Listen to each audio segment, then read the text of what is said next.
नमस्कार दोस्तों, आपके अपने चैनल हमारे संस्कार में आपका बहुत बहुत स्वागत है। आज हम आपके लिए लेकर आए हैं पौष मास में पड़ने वाली पुत्रदा एकादशी के व्रत की पावन कथा। लेकिन उससे पहले अगर आप हमारे चैनल पर नए हैं और अभी तक आपने चैनल को सब्सक्राइब नहीं किया है तो आप सभी से निवेदन है, प्लीज़ हमारे चैनल को सब्सक्राइब करें, वीडियो को लाइक करें, ज़्यादा से ज़्यादा शेयर करें ताकि इस कथा के श्रवण का लाभ और लोगों को भी मिल सके। बेल आइकन को दबाना ना भूलें ताकि हमारी आगे आने वाली हर वीडियो की जानकारी आपको नोटिफिकेशन के जरिए मिल जाया करे। कमेंट्स बॉक्स में जय श्री विष्णु भगवान की हर हर महादेव लिखना ना भूलें। आपका ये छोटा सा प्रयास हमारे लिए काफ़ी मददगार साबित होता है, इसीलिए अपना सहयोग और प्यार हमें ऐसे ही प्रदान करते रहें। उस परमपिता परमेश्वर की कृपा आप सभी पर हमेशा बनी रहे। एकादशी का व्रत रखने वाले सभी भाई बहनों की मनोकामनाएं शीघ्र अतिशीघ्र पूरी हों। पुत्रदा एकादशी का व्रत केवल व्रत रखने वालों को ही नहीं बल्कि उनकी संतान को सुख और समृद्धि प्रदान करता है, और जो दंपति निसंतान हैं उन्हें श्री हरि की कृपा से संतान की प्राप्ति होती है। सौभाग्य की प्राप्ति का एकमात्र यही एक अटल साधन है। यह दिन भगवान विष्णु और उनके सभी विग्रहों को समर्पित है। उनके चरणारविंद में अपना ध्यान लगाकर अपने मन को भक्ति और श्रद्धा से पूर्ण करके और यह कल्पना कीजिए कि आप श्री हरि के निकट ही बैठे हुए हैं।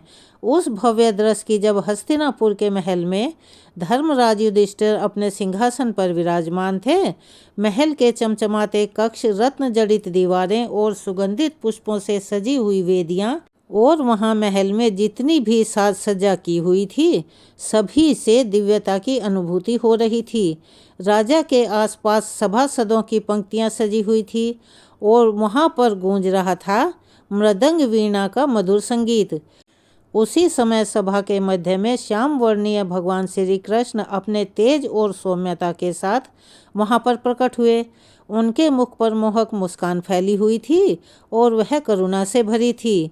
वाणी यह शुभ क्षण धर्मराज युधिष्ठिर के प्रश्न और श्री कृष्ण के उत्तर के रूप में हम सभी को पुत्रदा एकादशी की कथा की ओर जाने के लिए अग्रसर करता है। धर्मराज युधिष्ठिर भगवान श्री कृष्ण से बोले, श्री कृष्ण, आपने शुभ कारिणी सफला एकादशी का वर्णन तो किया और हमने सुना, अब कृपा करके शुक्ल पक्ष की एकादशी का महत्व भी बतला दीजिए। उसका क्या नाम है, कौन से विधि विधान है और उसमें किस देवता की पूजा की जाती है। तब भगवान श्री कृष्ण ने ऐसा कहा, हे राजन, पौष मास के शुक्ल पक्ष की जो एकादशी होती है मैं उसके बारे में बतलाता हूँ, ध्यान से सुनो। महाराज, संसार के हित की इच्छा से अब मैं इसका वर्णन करने जा रहा हूँ। हे राजन, अन्य एकादशी व्रतों की विधि से ही यत्नपूर्वक इसका व्रत करना चाहिए। इसका नाम पुत्रदा एकादशी है और यह सब पापों को हरने वाली है। और इसकी सबसे बड़ी खास बात यह है, हर एकादशी का अपना महत्व होता है, लेकिन यह संतान प्राप्ति का एक उत्तम साधन है और यह अति उत्तम तिथि मानी जाती है। समस्त कामनाओं और सिद्धियों के दाता भगवान नारायण इस तिथि के आधिदेवता हैं। चराचर प्राणियों सहित समस्त त्रिलोकी में इससे बढ़कर दूसरी कोई तिथि नहीं मानी जाती। पुराने समय की बात है, भद्रावतीपुरी में राजा सुकेतुमान राज्य करते थे। उनकी रानी का नाम चंपा था। राजा होने के कारण उनके घर में किसी चीज़ की कोई कमी नहीं थी, लेकिन उनको बहुत समय तक उनके वंश को बढ़ाने वाला कोई पुत्र रत्न उन्हें प्राप्त नहीं हुआ। इसीलिए दोनों पति पत्नी सदा चिंता और शोक में डूबे रहते थे।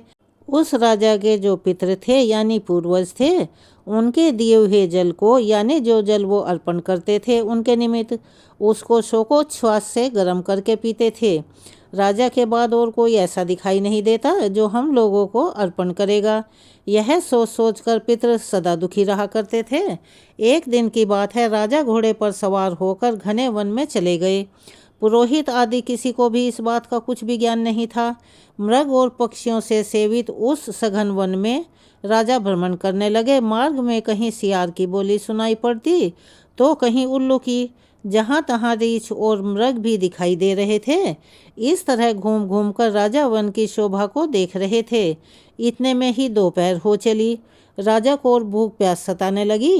अब वे जल की खोज में इधर उधर भागने लगे। किसी पुण्य के प्रभाव से उन्हें एक उत्तम सरोवर दिखाई दिया, जिसके समीप मुनियों के बहुत सारे आश्रम बने हुए थे, और सौभाग्यशाली नरेश ने उन आश्रमों की ओर देखा। उस समय शुभ की सूचना देने वाले शकुन होने लगे। राजा का दाहिना नेत्र और दाहिना हाथ फड़कने लगा। दाहिने अंगों का फड़कना शुभ माना जाता है, और जो कि उत्तम फल की सूचना दे रहा था। सरोवर के तट पर बहुत से मुनि वेद पाठ कर रहे थे। उन्हें देखकर राजा को बड़ी प्रसन्नता हुई, और वे घोड़े से उतरकर मुनियों के सामने खड़े हो गए। फिर अलग अलग उन सब की वंदना करने लगे और उन्हें दंडवत प्रणाम किया। मुनि उत्तम व्रत का पालन करने वाले थे। तब मुनि बोले, हे राजन, हम लोग तुम पर प्रसन्न हैं। राजा बोले, आप लोग कौन हैं और आपके नाम क्या हैं, और आप लोग किस लिए यहाँ पर इकट्ठा हुए हैं, यह सब आप मुझे बताइए। तब मुनि बोले, हे राजन, हम सब लोग विश्वदेव हैं। यह स्नान करने के लिए आए हैं। माघ आने को है।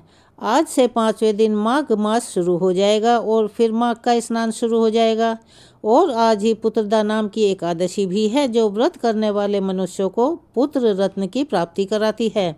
तब राजा ने हाथ जोड़कर कहा, विश्व देवगण, यदि आप लोग मुझ पर प्रसन्न हैं तो मुझे भी पुत्र दीजिए।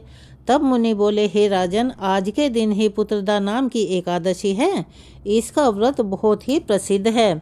तुम आज इस उत्तम व्रत का पालन करो। महाराज भगवान केशव की कृपा से तुम्हें पुत्र अवश्य ही प्राप्त होगा। भगवान श्री कृष्ण कहने लगे, युधिष्ठिर, इस प्रकार उन मुनियों के कहने से राजा ने उत्तम पुत्रदा एकादशी व्रत का पालन किया। महर्षियों के उपदेश के अनुसार विधि पूर्वक पुत्रदा एकादशी का अनुष्ठान किया। फिर द्वादशी को पालन करके मुनियों के चरणों में बार बार मस्तक झुकाकर राजा अपने घर आए। इसके कुछ ही समय बाद रानी ने गर्भ धारण किया। प्रसव काल आने पर पुण्य कर्म राजा को अत्यंत तेजस्वी पुत्र रत्न की प्राप्ति हुई। जिसने अपने गुणों से अपने पिता को संतुष्ट किया, वह प्रजा का पालक हुआ। भगवान श्री कृष्ण युधिष्ठिर महाराज से कहते हैं, इसीलिए राजन, पुत्रदा का उत्तम व्रत अवश्य ही करना चाहिए। मैंने लोगों के हित की इच्छा से तुम्हारे सामने इसका वर्णन किया है। जो भी मनुष्य एकाग्रचित होकर विधि विधान से पुत्रदा का व्रत करते हैं, वे इस लोक में पुत्र पाकर मृत्यु के पश्चात स्वर्गगामी होते हैं, अर्थात बैकुंठ में उन्हें वास मिलता है। यह कथा इतनी पावन और पवित्र है। इस महात्म्य को पढ़ने वाले, सुनने वाले, दूसरों को सुनाने वाले अग्निष्ठ होम का यज्ञ का फल मिलता है। पुत्रदा एकादशी व्रत कथा यहाँ पर समाप्त होती है। सभी एक बार मेरे साथ प्यार से मिलकर बोलिए, कृष्ण भगवान की जय, लक्ष्मी नारायण भगवान की जय। चलिए अब हम एक और आपको कथा सुनाते हैं, जिसमें आस्था और भक्ति की गहराई से भगवान की अद्भुत लीलाओं का वर्णन किया गया है। एक ऐसा ही प्रसंग जहाँ ठाकुर जी के शिल्प रूप में भगवान के अद्वितीय स्वरूप की महिमा का वर्णन है। स्वयं भगवान जो संसार की गति को अपने नियंत्रण में रखते हैं। इस कथा के माध्यम से हम आपको उस सच्चे मार्ग का बोध करवाते हैं, यानी कि ये कथाएं सुनाते हैं जो कि सबको सुनने को मिलती हैं और उन्हें इसका लाभ प्राप्त होता है। यह कथा केवल एक कहानी ही नहीं है। अगर हम श्रद्धा और भक्ति के साथ सुनते हैं तो भगवान अपनी असीम कृपा से हमें साक्षात्कार कराते हैं। हमारे जीवन में शांति, सुख, समृद्धि का संचार होने लगता है। इस पवित्र कथा के माध्यम से हम ठाकुर जी के इस दिव्य रूप की महिमा में खो जाएंगे, ऐसा हमारा विश्वास है। अपने जीवन को एक नई दिशा देंगे। अगर कोई नकारात्मक विचार हैं तो वह स्वतः ही दूर होने लगेंगे। एक बार ठाकुर जी की 2 भक्त कन्याएं थी। इनमें से एक तो राजा की कन्या थी, दूसरी जमींदार की। एक दिन राजा के महल में एक संत भगवान आए। संत प्रेम से महल में कुछ दिन के लिए ठहरे। राजा और जमींदार दोनों की कन्याएं महल में खेल रही थी। उसी समय उनकी दृष्टि संत महाराज की ओर गई। उस समय संत महाराज अपने शालिग्राम जी की सेवा में मग्न थे। उन दोनों कन्याओं ने कौतूहलवश देखा। कि संत जी ने एक गोल काले पत्थर को स्नान करवाया, सुंदर तुलसी दल पर उनको पधरवाया, यानी कि उनको विराजमान किया और प्रेम से उनके सामने पद गा गा कर सुना रहे हैं और मस्त हैं। चंदन और सुगंध भी उन्हें अर्पित कर रहे हैं, भोग लगा रहे हैं। और यह बताया जाता है कि जिस समय की यह घटना है उस समय उन कन्याओं की उम्र लगभग केवल 8 वर्ष की थी।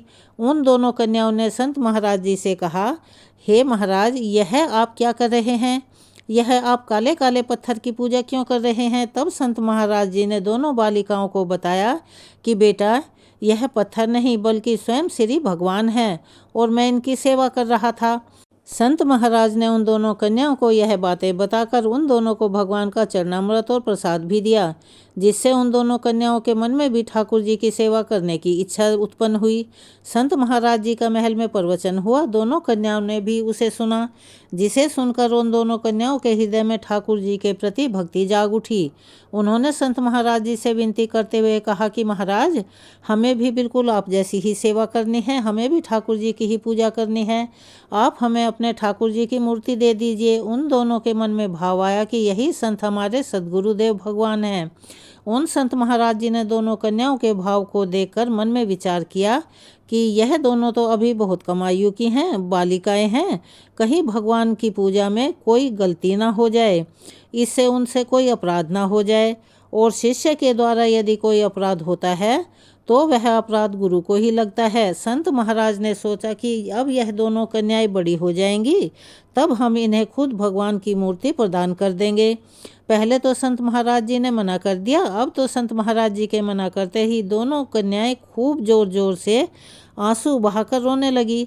रोते रोते वह भगवान की मूर्ति को ही मांग रही थी। संत महाराज ने देखा कि यह दोनों भगवान के लिए रो रही हैं, भले ही अनजान हैं, छोटी हैं, लेकिन अवश्य ही इन्हें अपने पूर्व जन्म में कोई महान भक्ति हुई है, यानी कि इन्होंने कोई ऐसा पुण्य किया है कि जिससे इनकी यह स्थिति हो रही है। संत महाराज जी ने विचार किया कि बचपन से ही दोनों को भगवान की सेवा का अभ्यास करवाना है और कोई अपराध भी ना हो, इस बात की भी शिक्षा देनी पड़ेगी। इसीलिए उन्होंने बीच वाला रास्ता अपनाया। दोपहर के समय जब संत महाराज जी शौच आदि क्रिया करने के लिए नदी के किनारे पर गए थे, तो वहीं नदी के किनारे से उन्होंने 2 काले काले पत्थर उठाए और सोचा कि कन्याओं को दे देंगे और कहेंगे कि यह लो तुम्हारे भगवान, हम तुम्हें दे रहे हैं। उन्होंने वह पत्थर उठाए और अपने साथ लेकर आ गए। अब संत महाराज जी ने वह साधारण वाले जो काले पत्थर वे नदी के किनारे से लेकर आए थे, उन दोनों कन्याओं को एक एक दे दिया और उनसे कहा कि बेटा, जैसी सेवा हम करते हैं ठीक उसी तरह से तुम भी दिन रात इनकी सेवा किया करना। जब कन्याओं ने कहा कि महाराज जी, सेवा तो हम कर लेंगी, लेकिन यह भी तो बता दीजिए कि इनका नाम क्या है। तब संत महाराज जी ने कहा कि तुम्हारे इन भगवान का नाम है शिल्पे जी। अब गुरुदेव की आज्ञा के अनुसार कन्या बड़े प्रेम से, बड़े भक्ति भाव से उनकी सेवा करने लगी। दिन प्रतिदिन उनके मन में भगवान के प्रति अनुराग, भक्ति का भाव बढ़ने लगा। कभी वह कीर्तन करती, कभी नाचने लगती। अब दोनों सखियां बड़े आनंद में मगन रहने लगी थी। संत महाराज जी ने तो उन्हें केवल साधारण पत्थर दिए थे, ना तो वे शालिग्राम हैं, ना भगवान का श्री विग्रह हैं, लेकिन गुरुदेव के वचन में ऐसा दृढ़ विश्वास था कि इनकी सेवा सिद्ध होने लगी। उन दोनों कन्याओं को कभी कभी तो उन्हें शिला में कान्हा जी के दर्शन हुआ करते, कभी कान्हा जी उनसे बात करते, कभी कभी वह मन मुस्कुराते हुए उनके साथ खेलने लगते। भगवान तो भावग्राही हैं, अगर कोई भक्त शुद्ध सरल भाव से उनकी सेवा करे तो ठाकुर जी तो उन पर रीझ ही जाते हैं। इस तरह वे दोनों कन्याएं नाम जप करते करते संतवाणी का गायन करती, कीर्तन नृत्य करती, सारा समय शिल्पे जी ठाकुर जी की सेवा में मगन रहती थी। उन्हें तरह तरह की कथाएं सुनाया करती। जमींदार कन्या के 2 भाई थे, दोनों भाई बड़े बलवान और सुंदर थे। उनके पास धन भी बहुत था। धन और संपत्ति के कारण दोनों भाइयों में बड़ा आपसी बैर था। दोनों एक दूसरे से सीधे मुंह तक बात नहीं करते थे। प्रेम तो बहुत दूर की बात है। दोनों के लड़ाई झगड़ों की बात को देख देख कर गाँव वालों ने दोनों भाइयों को बहुत समझाया, अगर पास में रहोगे तो लड़ाई झगड़ा होता ही रहेगा, अगर एक दूसरे से दूर रहोगे तो लड़ाई झगड़ा अपने आप कम हो जाएगा और हो सकता है बिल्कुल भी ना हो। बड़ा भाई अपना गांव छोड़कर दूसरे गांव में चला गया और वहीं पर बस गया, लेकिन उसके हृदय में जलन थी कि मेरा गांव मुझसे छूट गया, घर संपत्ति छूट गई। अवसर पाकर मैं तो अपने छोटे भाई पर जरूर आक्रमण करूंगा। जो वे भक्त कन्या अपने छोटे भाई के साथ इधर गांव में ही रहती थी और वह तो दिन रात अपने शिल्पे भगवान की सेवा में मगन रहती थी। एक दिन बड़े भाई ने अपने कुछ बलवान साथियों को लेकर छोटे भाई पर रात को हमला कर दिया और उसकी बहुत सारी संपत्ति लूट ली। गांव के लोगों ने उसे बहुत रोकने का प्रयास किया, परंतु जो गांव वाला सामने आता समझाने की कोशिश करता उसे भी उसके साथी खूब पीटते और उन्हें भी लूट कर ले गए। जो सामान वे लूट कर ले गए थे उसमें कन्या के शिल्पे भगवान भी थे। सामान के साथ साथ वे उसे भी ले गए। अब धन संपत्ति की कमी तो थी नहीं, क्योंकि जमींदार कन्या ने अपने शिल्पे भगवान को सोने के सिंहासन पर विराजमान करा रखा था और उसके आसपास बहुत सारे शालीग्राम रखे हुए थे जिनकी सेवा उनके पूर्वज करते आए थे। प्रातःकाल जब भक्त कन्या उठकर भगवान की सेवा में गई तो देखा कि भगवान का सिंहासन तो वहाँ पर है ही नहीं। इससे अब उस भक्त को बड़ा कष्ट हुआ और वह ऐसे छटपटाने लगी मानो जल के बिना मछली हो। खूब रोने गिड़गिड़ाने लगी, तड़पने लगी। उसने खाना पीना तक भी छोड़ दिया। हर समय जिद करने लगी, मेरे सिल पे भगवान कहाँ गए, कोई मेरे सिल पे भगवान को ला दो। बहुत रोती रही। गांव वाले आए, उसे समझाने लगे कि बेटा इस तरह से मत रो। एक तो वे तुम्हारे ठाकुर जी पत्थर के थे और कोई सुंदर भी नहीं थे। तुम्हारे लिए अष्ट धातु की सुंदर बंशीधर की मूर्ति हम लाकर दे देंगे। लेकिन जमींदार की कन्या तो किसी की बात सुनने के लिए तैयार ही नहीं थी। वह उसी तरह से रोते रोते कहने लगी, नहीं, मुझे तो अपने शिल्पे भगवान ही चाहिए। वह कभी बेहोश हो जाती, कभी उसे जब होश आता फिर शिल्पे भगवान को ढूंढती, नहीं मिलते तो फिर रोने लगती। उसकी ऐसी दशा देखकर गांव वालों ने उसे बहुत समझाया कि बेटी, तुम्हारा बड़ा भाई सामान लूट कर ले गया है और उसी में तुम्हारे शिल्पे भगवान भी थे और वह उन्हें भी लूट कर ले गया। अब तुम्हारे बड़े भाई के पास तो बड़े बड़े बलवान आदमी हैं, उसने गुंडे पाल रखे हैं। अगर हम में से कोई ठाकुर जी को मांगने गया तो वह देगा नहीं, और उसने इतने गुंडे पाल रखे हैं कि उल्टा हमें पीट भी देगा। वैसे तो बैर इन दोनों भाइयों में है, लेकिन तुमसे तो दोनों भाई बड़ा प्यार करते हैं। तुम ऐसा करो कि तुम ही जाकर अपने ठाकुर जी को मांग कर ले आओ, क्या पता तुम्हें दे दे। जमींदार कन्या को तो कुछ और नहीं चाहिए था, बस सिल पे भगवान ही चाहिए थे और उन्हें पाने के लिए वह कुछ भी कर सकती थी। अब वह वहाँ से दौड़ी और नंगे पांव उसी गांव में गई जहाँ उसका बड़ा भाई रहता था। उस समय वह द्वार पर अपने साथियों के साथ बैठक में बैठा हुआ था। जब उसकी बहन वहाँ पहुँची तो कहने लगी, भैया आपने जो कुछ भी सामान लूटा है उसमें से मुझे कुछ भी नहीं चाहिए। उसमें मेरे ठाकुर जी भी आ गए हैं, उस सामान में से बस मुझे मेरे ठाकुर जी ढूंढ कर वापस दे दीजिए। भाई ने अपनी बहन से कहा, घर के अंदर चली जाओ, वहाँ लूट के सामान के बीच से एक जगह पर सारे ठाकुर जी विराजमान हैं, उनमें से अपने ठाकुर जी को पहचान कर ले जाओ। वह भक्तिनी बहुत तड़प तड़प कर रो रही थी। उसकी यह हालत देखकर बैठक में जो लोग बैठे हुए थे उनमें से एक व्यक्ति बोला, तुम इतनी दूर से 2 कोस पैदल चलकर आई हो अपने ठाकुर जी को लेने के लिए और उनके लिए विलाप कर रही हो। क्या तुम्हारे ठाकुर जी में इतनी ताकत नहीं है, इतनी शक्ति नहीं है कि वह तुम्हारी यह दशा देखकर चलकर तुम्हारे पास आ सकते? अगर तुम्हारे अंदर इतनी ही भक्ति है, तुम्हारी भक्ति में इतनी ही शक्ति है, तो यहीं से उन्हें बुला लो। घर के अंदर जानने और पहचानने की भला तुम्हें क्या ज़रूरत है? अब तो यह बात उस भक्तनी के हृदय को लग गई। उसने मन ही मन ठाकुर जी से प्रार्थना की कि हे प्रभु, मेरे अंदर ऐसा भक्ति भाव और प्रेम तो नहीं है, मैं पुकारूं और आप तुरंत दौड़े चले आओ। मेरे अंदर इतनी सक्षमता भी नहीं है, इतनी शक्ति भी नहीं है कि मैं ऐसा दावा कर सकूं कि मेरे पुकारने से आप चले ही आएंगे।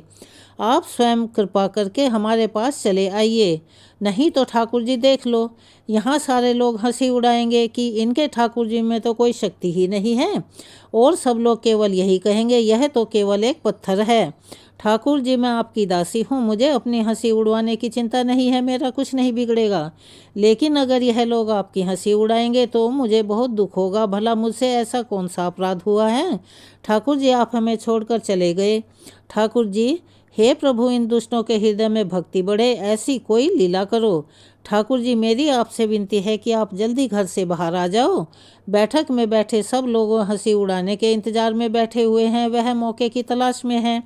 और देखते ही देखते सिंहासन चलते चलते उस कन्या के पास आ गया और उछल कर ठाकुर जी आकर उस कन्या के हृदय से लग गए। जैसे ही यह लीला उसके भाई और उसके गुंडे साथियों ने देखी, उसी क्षण सब लोग उस भक्तनी के चरणों में गिर गए और क्षमा याचना करने लगे। और कहा कि हम आपके भक्ति भाव को नहीं पहचान सके। बड़ा भाई कहने लगा, मेरे बड़े भाग्य की बात है कि मेरी बहन ऐसी उच्च कोटि की भक्तिनी है। आज तो मेरा घर पवित्र हो गया और मुझे इसके दर्शन भी हो गए। इस घटना के बाद उस भक्तिनी ने सभी को यह सदुपदेश दिए कि वे सभी दुष्ट भगवान और संतों की सेवा में लग गए।